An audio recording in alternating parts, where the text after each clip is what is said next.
share it again. Okay, so today we are going to talk about theories of investment expenditure.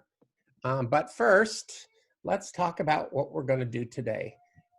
We are going to go over assignment 7. You didn't see that.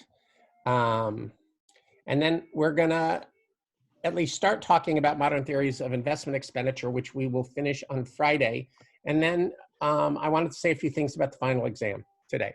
So, so that you will be able to sleep well this weekend. All right. Now, okay, so let's imagine that this is a final exam question. Okay, this is the kind of question that I could ask on the final exam. All right. I've taken a quick look at most of your submissions, and I noticed a few things that you would lose points on if this was an exam question. So I wanted to highlight those things so that you don't do them next week. Okay. At its most recent meeting, the Federal Reserve decided to raise its target inflation rate. Use the DAD-DAS model to analyze the likely effect on the US economy. Please identify the new short-run equilibrium, the long-run equilibrium, and the adjustment process to each. That means I'm looking for 3 parts to the story. I'm looking for the short-run equilibrium, I'm looking for the adjustment, and I'm looking for the long-run equilibrium. Okay, so I'm going to be interested in questions like, how does GDP differ in the short run from its initial value? How does it differ in the long run from its initial value? Okay, and how do we get from short run to long run? Okay, the question goes on. What happens to real GDP, employment, inflation, and inflationary expectations? That means I'm looking for you to say something about real GDP, employment, inflation, and inflationary expectations in the short run and the long run. Okay, if you leave some of that out, you will lose points. That's why I'm saying what happens to. Okay. And what happens to each of these in the short run and the long run relative to their initial values. And then show graphically. Of course, you have to show a graph. This is econ. And it's not enough just to shift the curves. You have to explain the economics in detail. All right. Okay, good. So let's look at the model. And I admit I stole these slides from an earlier slideshow, but they work, so what the heck. Okay, so where is the target inflation rate in the model? Mar.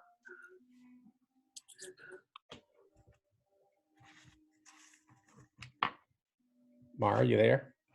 Yeah, sorry, I was getting my volume. No, that's fine, that's fine. The sub T. Say that again. The first. This? Yes. No, that is not right. This is the Phillips curve portion of the DAD curve?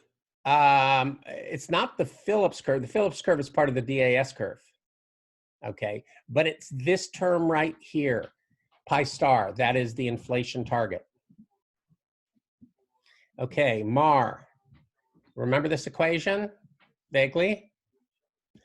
If the inflation target goes up, what happens with the DAD curve?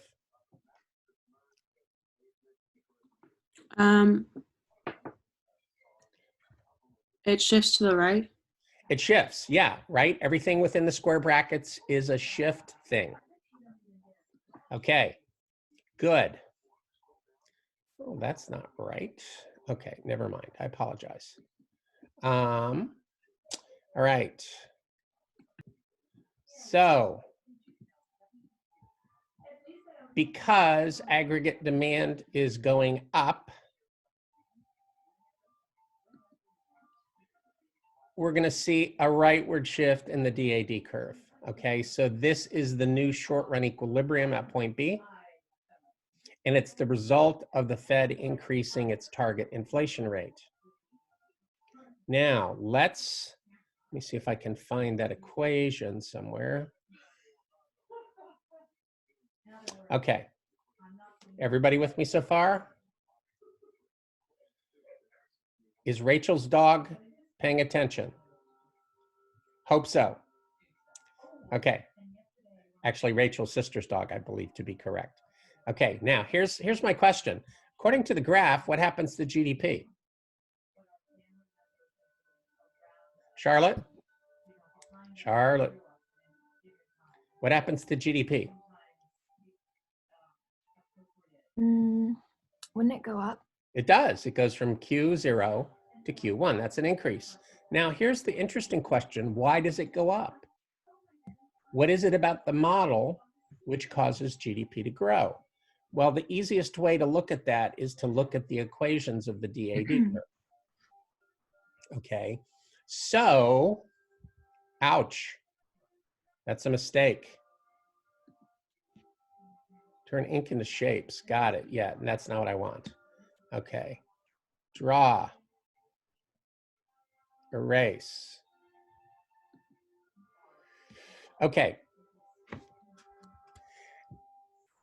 what's going on here is that with a higher inflation target, what is the Fed going to do? According to this equation. It's going to lower the interest rate. See, so this one right here should have been there. Okay, so a lower nominal interest rate, what's the next step? What does that do? According to the model. Shifts the DAD curve. Well, yeah, we already got that. Okay, but. Sorry.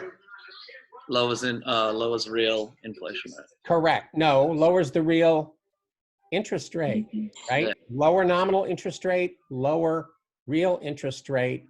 Lower real interest rate causes GDP to rise above potential.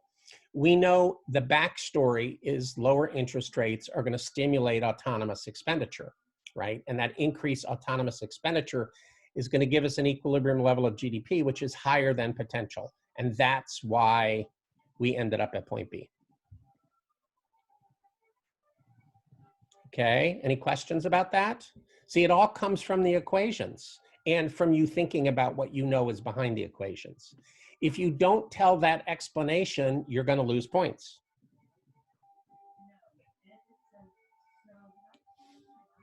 So if you don't give me the explanation, I sure hope it's because you don't know it and not that you just didn't think to explain. All right, any questions so far?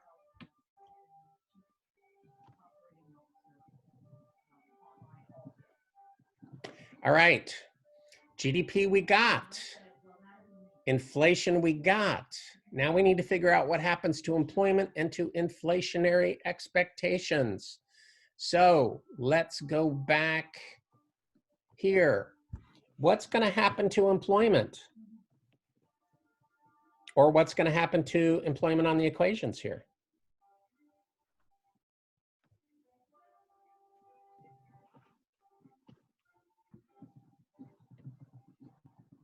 According to the Phillips curve, since inflation went up, employment went up, or like Correct. unemployment went down. Yes, yeah.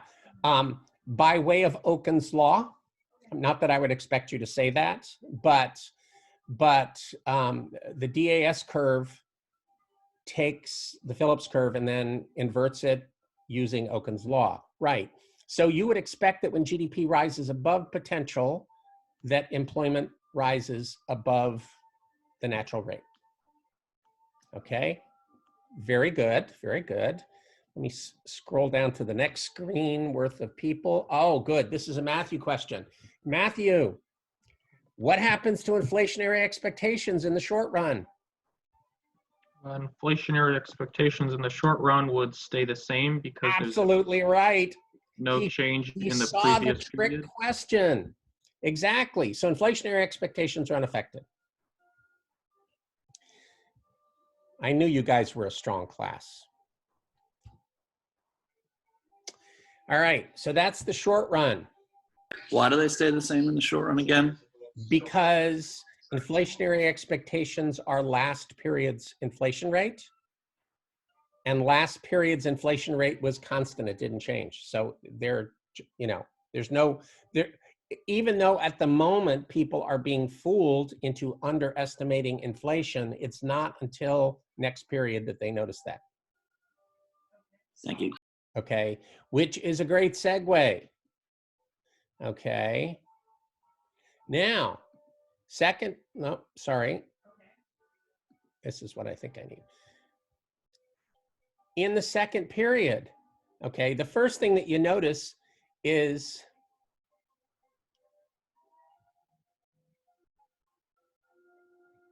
no, we've already had that conversation. Okay, sorry, that's still the first period. Second period, people realize that inflation is higher than their expectations, and so they raise their expectations. And when they do, what happens on the graph?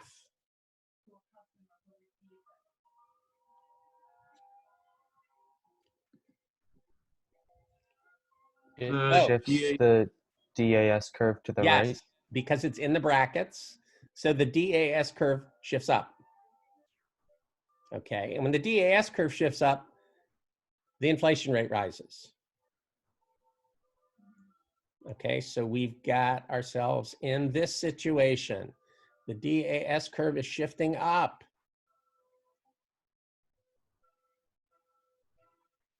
Now, that means we're moving along the DAD curve. So Bo, back to this equation. Oh, did I do the wrong thing? Yeah, never mind. Okay, okay, is this, no, that's where I want it to be. Yeah, I copied the equation and I didn't mean to do this. Okay, so quickly, that's gone. And that's gone. And that's gone. Okay. What happens now, Bo? Inflation is rising, right? Right. See the equation here? So how does the Fed respond to that increase? They would have to try and raise GDP, right? Why?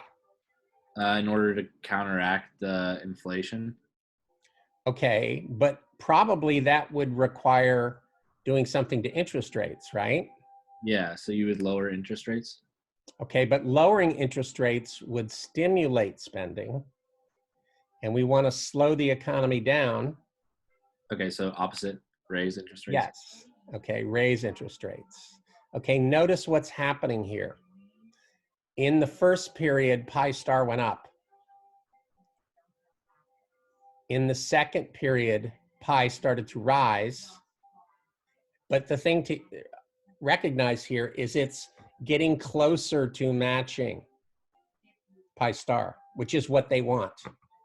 Okay, so interest rates are going to increase, but nominally. I mean, not a huge amount. Okay, real interest rates are going to go up, and that's going to slow GDP down. Okay, and we can see that moving along the curve here. That's the decrease in GDP. And we know this goes through several periods. Okay, as we go along the DAD1 curve, what's going to happen to GDP? Rob? Going to start falling back down. And what's going to happen to employment, Chester? It's going to start decreasing Why is it going to decrease? because GDP keeps going down. Yes. Okay. What's going to happen to inflationary expectations? Still be. Lillian, what's going to happen to inflationary expectations as we go from B to C to D? Would they increase again? They would, but they increase a lot and then a moderate And amount. then like a and little then bit. A little bit. It gets smaller. Okay. Yes. So how long does this process go on? Where do we end up? Where's the long run equilibrium?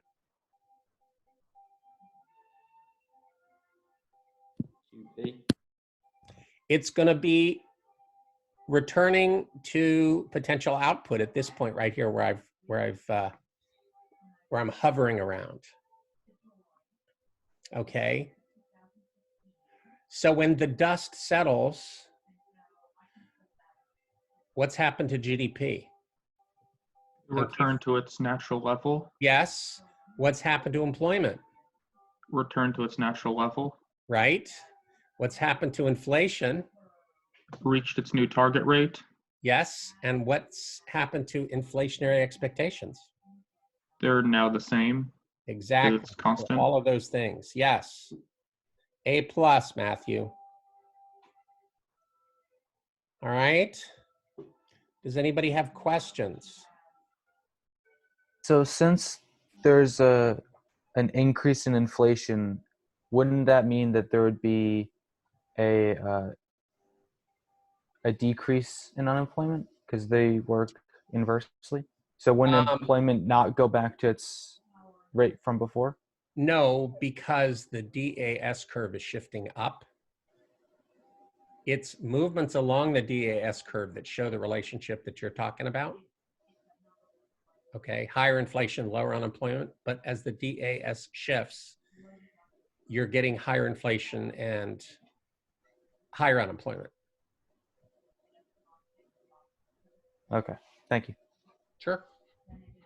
Could you just like repeat like a brief thing like about inflationary expectations in the long run and how it differs? Okay. Inflationary expectations are the actual inflation rate last period, right? So look at point A, and we go to point B. Inflation has increased a fair amount. And so in the second period, people raised their inflationary expectations from pi 0 to pi 1 to correspond to those two spots. But that act of raising inflationary expectations shifts the DAS curve again, raising the inflation rate again. So at the beginning of the next period, people realize that inflation has risen again, so they raise their inflationary expectations one more time, and the curve shifts. We shift from C to D. The point to recognize is the early shifts are the biggest ones, and then the shifts get smaller and smaller and smaller. What that allows to happen is our expectations will eventually catch up to reality. And that's when we settle down and stop. Okay, now if you had a more complicated expectation story with multiple past periods that you were looking at, it would be even possible to shoot past the long run equilibrium, and then you'd have to come back. Okay, but I want to keep it simple here, so don't worry about that.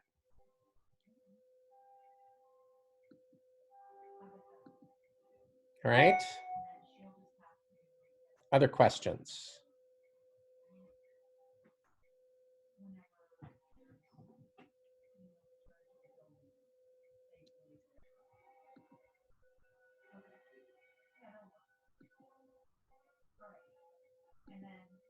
All right, so let's move along. Theories of investment expenditure. First thing to remember is when we talk about investment expenditure, we mean the creation or purchase of real capital goods.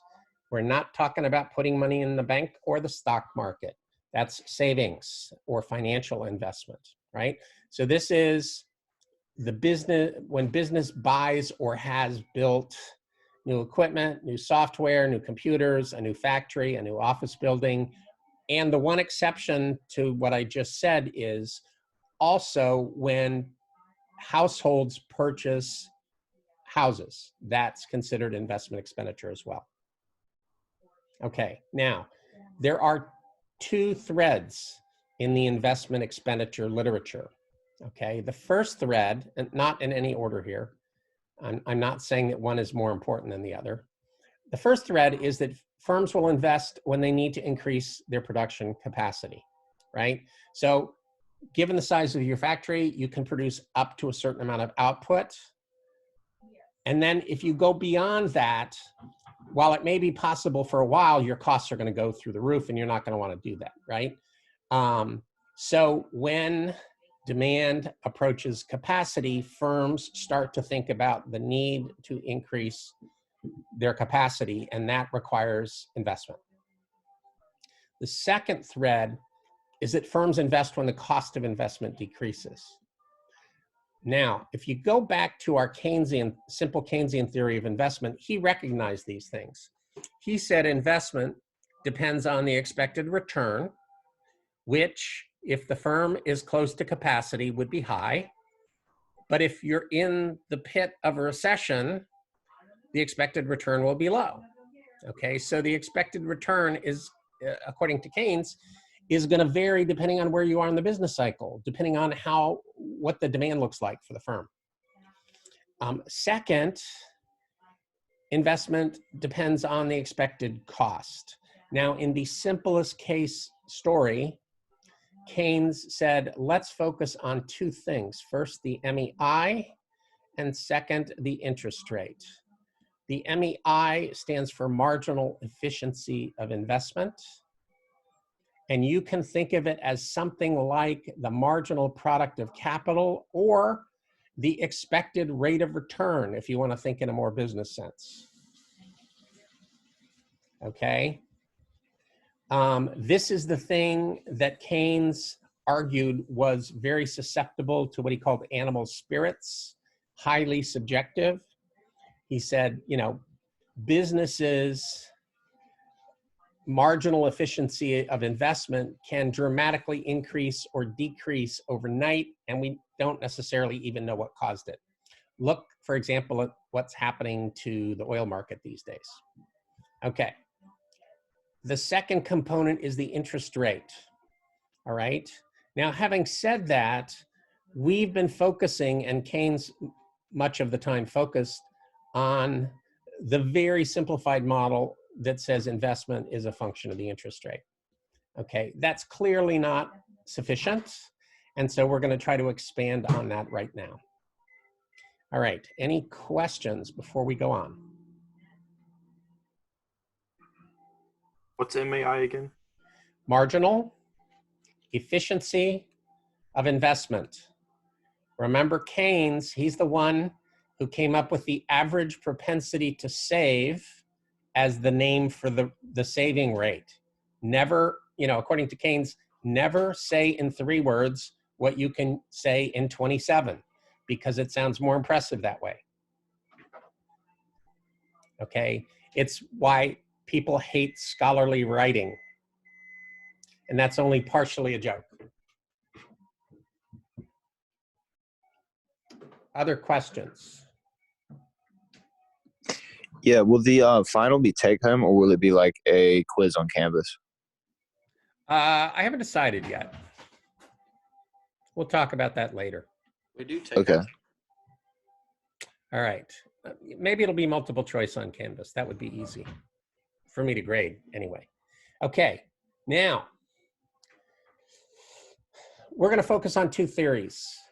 We're going to look at the accelerator theory as an example of the first thread, and we're going to look at the neoclassical, we're going to look at the neoclassical cost of capital theory as an example of the second thread. Okay. I like talking about the accelerator theory because it's really intuitive and it's really cool at the same time. The accelerator theory was developed by John Bates Clark in the early 20th century, so like 100 years ago. Clark was important in American history of economic thought because he was probably the first American economist who was internationally renowned.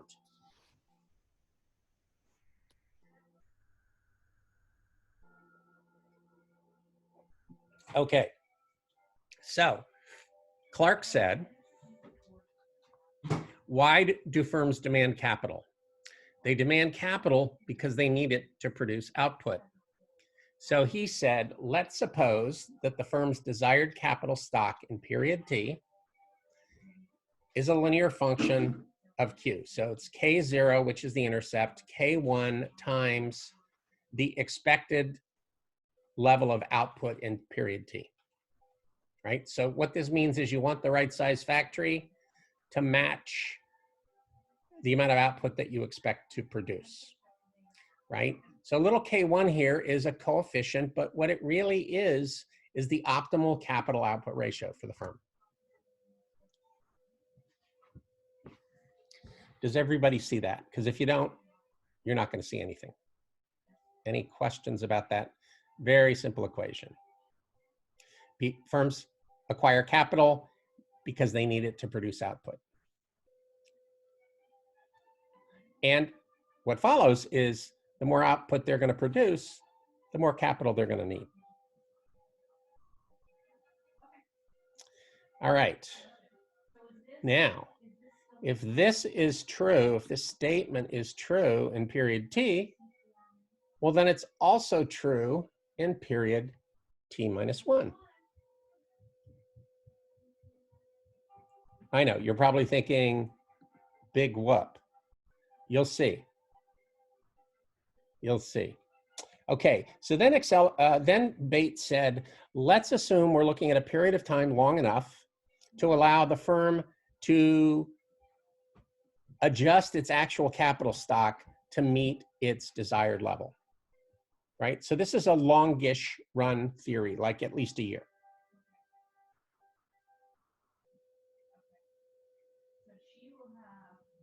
All right.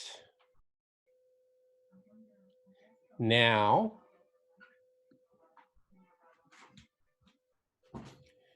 we know that investment is defined as the change in the stock of capital, right? Investment is, that is net investment, is the change in the stock of capital. Okay, so what that means is this is equal to KT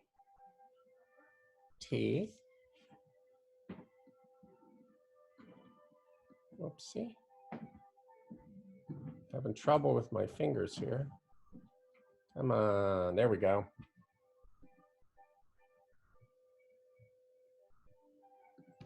KT minus KT minus 1.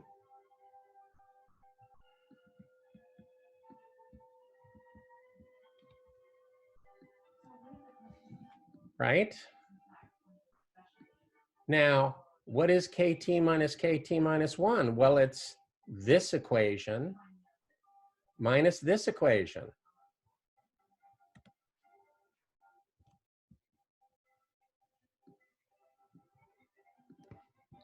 So what do you get when you subtract this equation from that equation? Chester, Mr. Math Geek. What do you get when you subtract this equation from this equation? Q sub t minus Q sub t minus 1. Almost. You get K1.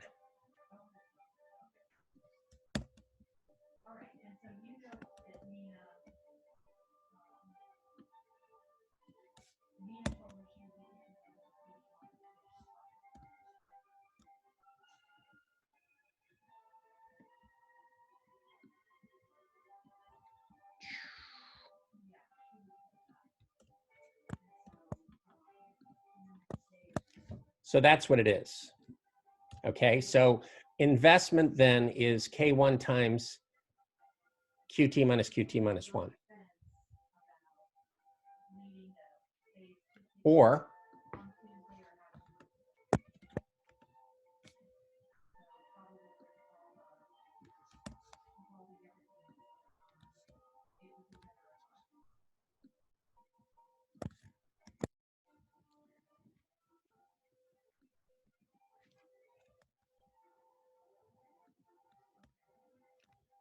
Or this.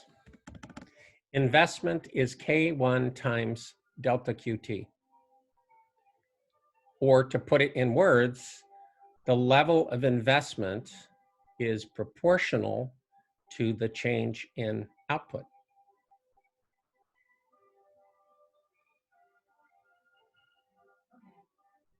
Okay, this is a really powerful equation right here. It's hard to wrap your head around because it's a little more complicated than you think, but that is the accelerator theory right there. What determines K1? You can think of it as a parameter, right? So for a given company, it's going to depend on the particular production technology that the firm is using in its factories. And so if you aggregate across all companies, it's going to be the average capital output ratio, ideal capital output ratio in the economy. Good question. Thank you. Sure. Other questions? I know you're underwhelmed, but you wait. You're going to see what makes this so cool. Of course, to get there, you're going to have to watch me draw a graph with the whiteboard. So I apologize in advance for that.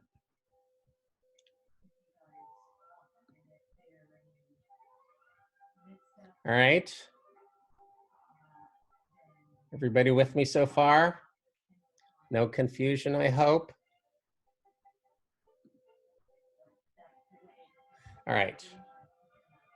So let me steal this if I can. Let's jump over to the whiteboard if I can.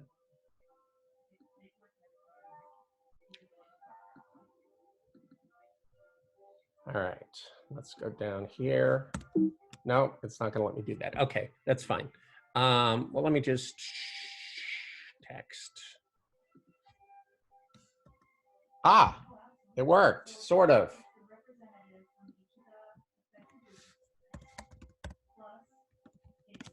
How's that?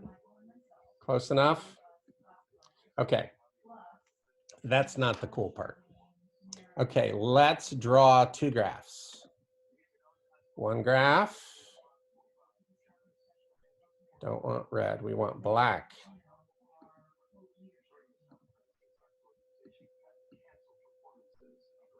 Gosh, isn't that interesting? It's like invisible. There we go.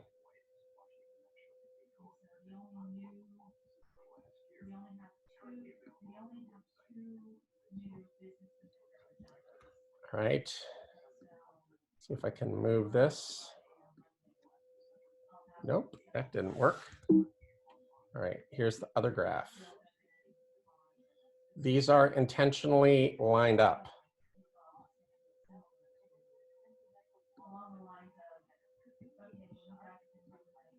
Okay, on both of these axes is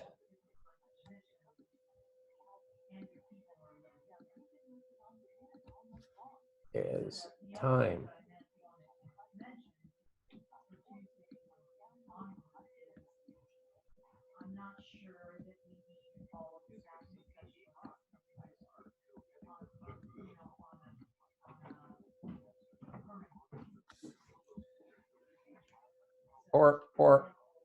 Or I could use the new way of spelling it.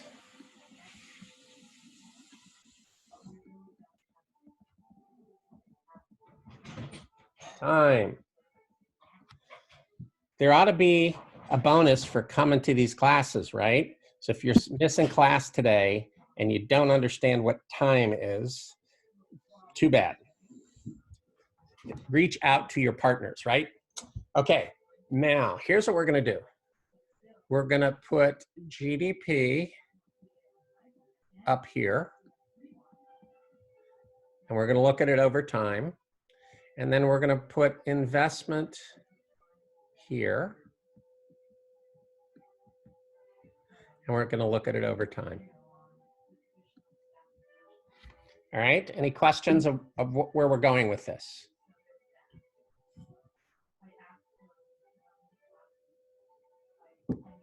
Okay. Let's suppose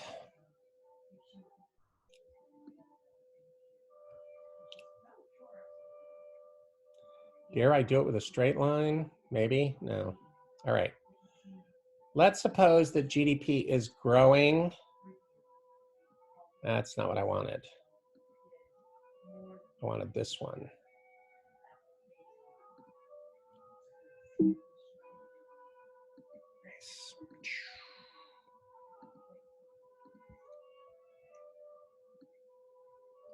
GDP is growing smoothly at a constant rate. Okay. If that's the case, Ankitha, I don't think I've called on you today. What is investment going to be over that same period of time? Growing. Say that, what? It'll be growing. No, it won't. Why won't it be growing? It will actually be constant. Okay, and the reason why is because investment is the growth in capital, Ankitha. So as GDP grows, you want capital to grow. Since GDP is growing at a constant rate, investment is growing, is constant, right? So again, it's look down here. It's the change in GDP that corresponds to the level of investment. So it's the derivative? Close to it? Close to it, yes. Ankitha, does that make sense to you? Yes. Okay. Jess? You made it. How was your presentation? Yeah, it was good. You passed? Think so. So you're going to get the thumbs up? Yeah. You know, this afternoon is the final faculty meeting of the year where we vote on whether each rising senior gets to graduate. Okay? That is for real, because the degrees are conveyed by the faculty. And so as a matter of principle, at the last faculty meeting of the year, which is always the last week of classes, we have a vote. So I guess this means Professor Lee is going to give the thumbs up for you? I would hope so. Yeah. And I, you know, subject to any last minute changes in information, I'm planning on voting yes as well. Appreciate that. Good. Thank you. Good. Okay, Jess, have you been here long enough to know the story that we're telling here? Yeah. Okay. Let's suppose that in the second period, GDP starts to grow faster. In the second period, what's investment going to do?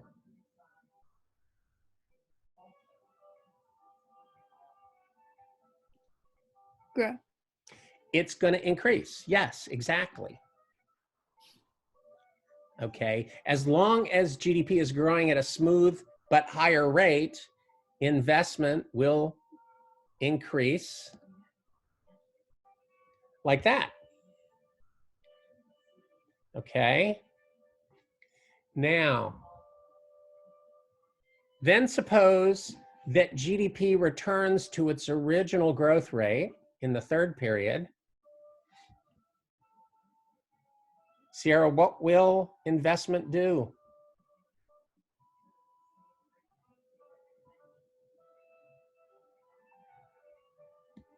GDP is growing at the same rate in the third period as it was in the first period.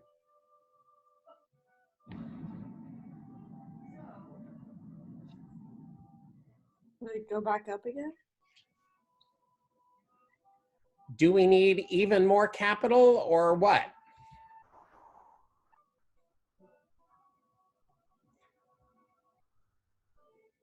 Sid, what's going to happen here?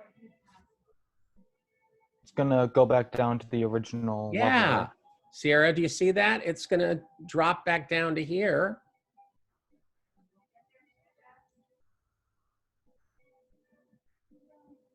Because investment is related to the growth rate. When the growth rate slows back down to what it was here, investment drops to what it was there. Do you see that? Yeah. Sarah, you see that?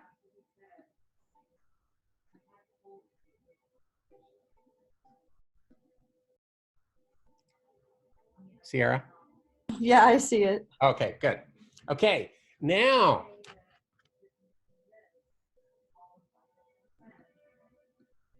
we start to go into recession. GDP falls. What's going to happen to investment? It's gonna fall. That is a passing answer, but no more. It'll be negative. It's going to be negative because since GDP is actually going down, we need less capital than we had here. So not only is it going to go down, but the bottom is going to drop out. Bam.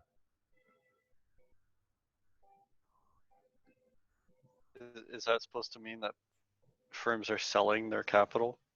No, that's a really fair question, but okay. Probably what this means is they will reduce their replacement investment, so they're not replacing the capital that depreciates away. As long as the investment rate is not too bad, that's feasible, right? But in the next period of time, GDP is gonna collapse. And when it does, we're gonna be down here into negative territory.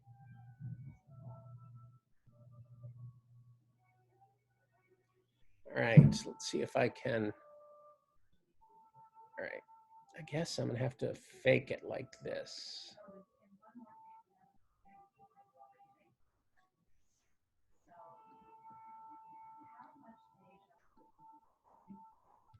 Okay, now at this point, the theoretical solution to how much investment should be is so negative that firms would literally have to destroy their capital if they were going to match those plans. They won't do that in the real world.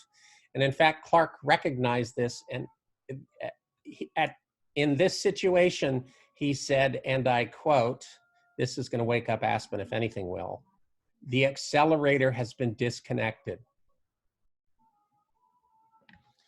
All right, so what happens next? When you think things couldn't get any worse, they actually do, but at a decreasing rate. We're getting close to bottom, and so we're starting to bottom out in the economy. Okay. Notice that this rate of decline is the same as this rate of decline, which means investment is going to start to rise. Now I have to point out that the dimensions are off here. The two graphs are supposed to be lined up period by period, and they're not, but hopefully you're getting the message. Okay, then we finally hit the bottom of the recession, and when we do, Aspen, what happens? What happens to GDP? It starts increasing again. It starts increasing, first at a modest rate, and when that happens, okay, hold on, let me just,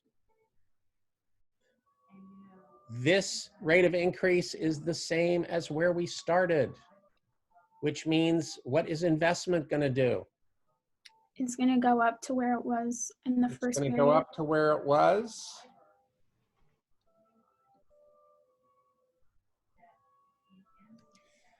And that is one complete cycle. This is the GDP cycle up here. This is the investment cycle down here. Now, take a step back, at least metaphorically, and tell me if you see anything really cool. Because I sure do. It's a reflection of itself. It is. Tell me more.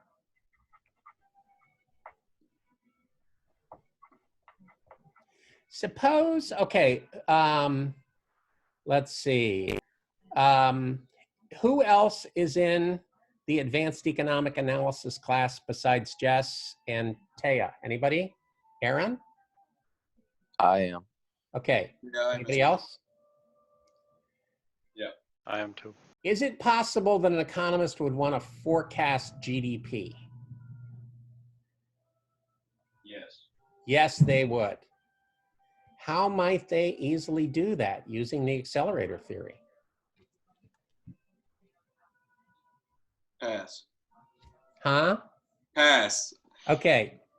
Gosh, you guys are going to make me do all the work here. Okay. When investment starts to decrease before it goes negative, that's when GDP is leveling out.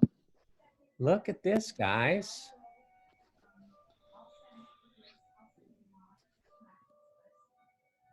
Whoopsie, that was an oops.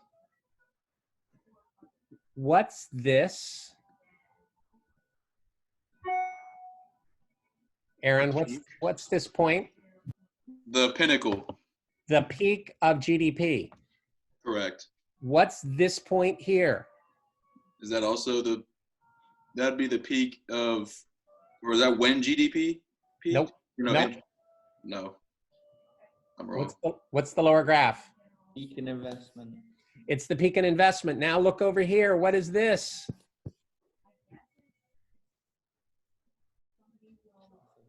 The trough of GDP. It's the trough of GDP. And look at this. What's this? The trough of investment. So what does this tell us?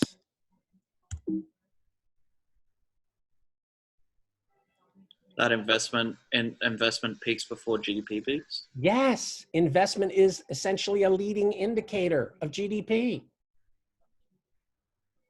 It turns out, and I'm going off script here, that nearly all US business cycles, because those are the ones I'm most familiar with, 90+% of them start with declining investment.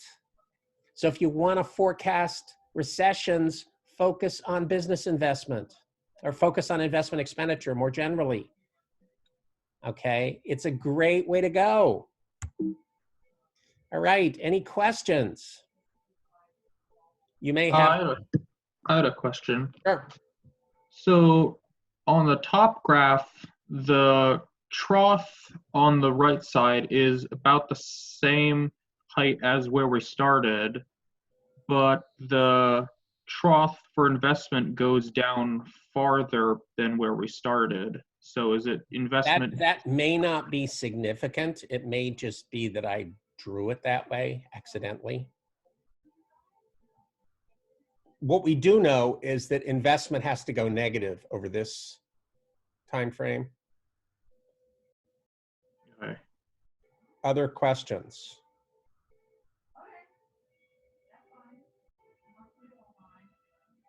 Okay, think about this, and we can talk some more on Friday. We're also, mostly on Friday, we're going to look at the neoclassical cost of capital theory, but I will bring these slides back.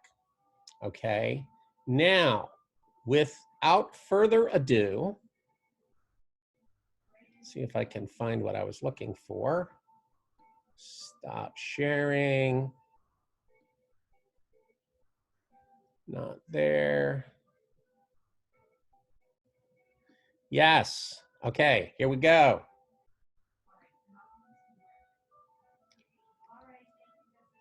People have told me that it is really stressful to prepare for an exam, a final exam that's worth 40% of your grade.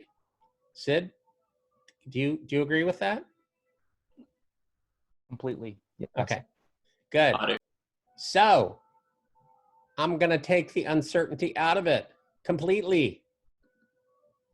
Here's your final exam. Click on that link and it's there, the whole thing.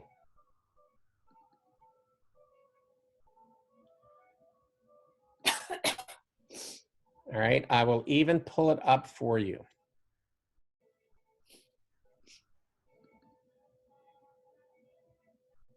Except you can't see it probably. So let me share that screen. Stop sharing that one. Start sharing this one. Here. Okay, here's the exam. Read the questions carefully. I'm not going to spend the time because we're over our time. There is one short question about ISLM. There is one long question. It's kind of two questions worth of questions about DAS. Okay, so the thing that you need to realize is you are limited to 6 double-space pages. Please don't mess with, don't give me 6-point fonts so you can jam more text in there, right? That won't fool me. It'll just make me mad. Okay, so 6 double-space pages, reasonable fonts. Put your name on a cover sheet and don't put your name anywhere else because I like to read these things blind. Okay, you have until Wednesday at 5 p.m. to email me your exam. The exam is open notes, open texts, open intranet, I guess. And if you have questions, and you probably will, feel free to ask me, okay? The thing is, you gotta do this by yourself. You can't communicate with your group. You can't communicate with your roommate. You can't communicate with Professor Lee, but I'm available, right? So I will help you if you get stuck, all right? So any questions about, obviously not about the details of the question. Okay, I threw a little extra credit in there. I thought you would like that. For each part of the exam, I give you a recommended length so you know about how long I think you should be writing. Okay. All right, there it is. Yes, Harry, was that you? It's Jack. Sorry. For graphs, Jack, sorry. Draw them out on paper, take a photo, and plug it Absolutely, in. sure, yes. If you want to be really cool, what some people have done is they've cut the image, literally taped it onto your exam, and then take a picture of the exam. But you don't have to do that. Some people have done like professional quality graphs. You don't have to do that. I will say one thing is, please, if at all possible, put the graph near the question. If you put all the graphs at the end of the exam, I'll just get tired of flipping back and forth, right? So try to put it in the question. What most people do is they, if it says it's going to take a page, it's not going to take a page. So, write out your answer and then use the rest of the page for the graph. Something like that. Okay, I'm not trying to make this hard on you. I'm trying to make it feasible to grade in the short period of time that I will have. So the cover letter doesn't count as one of the 6 No, pages? It doesn't. So you just want, like, the first page will just be our name, the date, and the class period, and then the rest of the page is and then like the rest as soon of the as I print it out, I'm immediately going to fold the cover sheet over so I don't see whose exam I'm grading. Then, just like with the midterm, I will grade all the 1As, all the 1Bs, all the 1Cs, and then at the end, I will add up all the points and create the grading scale. Dr. Greenlaw? Yo. Do we have to send you printing money? Say that again? Do we have to send you some printing Oh, money? no, of course not. You'd probably send me Aussie dollars anyway, and that wouldn't do me any good. You need some of the. Yeah, though I would accept VB as a I've got plenty of that. Huh? I've got plenty of that, sir. Good. Glad to hear it. I like VB. So we used to have some friends at the Australian embassy, and they used to bring beverages from the beverage locker in the embassy. So I'm very familiar with Australian beer. I'm glad. All right, other questions?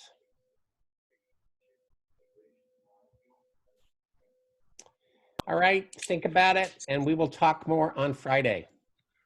And we will finish the investment. Thanks, Professor. Thank you so much, Dr. Greenlaw. Yep. Thank you. Jess? Thank you. Have a good day. Huh? Are you good? Good day. Yeah. Are you glad you came? Yeah. Good. Okay. Did you get our homework? Yes, I did. I got it. So Thank you, Jess, Professor. I guess Jess left. It would be awkward for someone who didn't find out that the exam was